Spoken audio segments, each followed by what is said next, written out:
But if you close your eyes,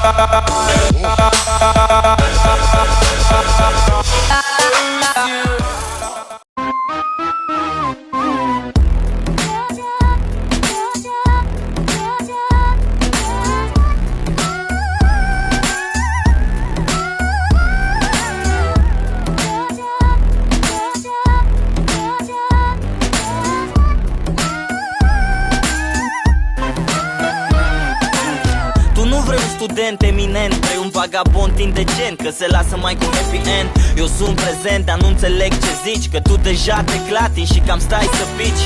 Hai cu mine la bar, la seminar, să-mi arăți cum să golesc pahar după pahar. De fapt, dacă fac o socoteală, la bar ai mai multe prezențe decât la școală.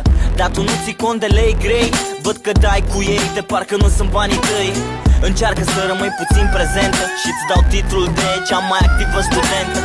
N-o să vin cu flori ca altă dată, am să o pun pe albă ca zăpada, să aducă ciocolată, să o facem lată, la mine sau la tine. Să fie cum vreau eu, să fie bine, bine. Am o presimțire că mai e puțin și dimineața o să dai vina pe sticla de vin. Că fetele ca tine au potențial, promit că nu mai fac, dar se îmbată iar.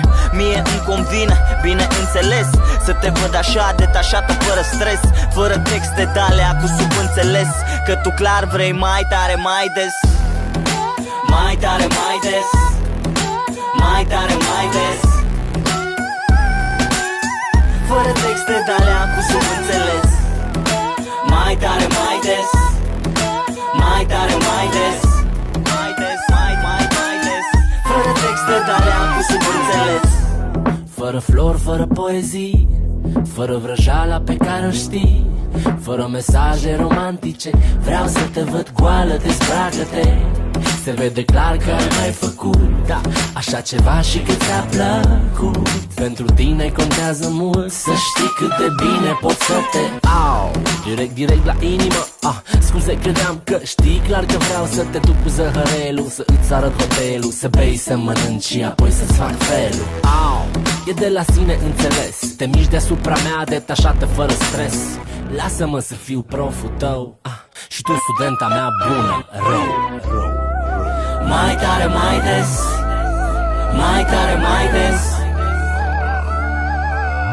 fără texte de-alea cu subînțeles. Mai tare, mai des, mai tare, mai des, fără texte de-alea cu subînțeles.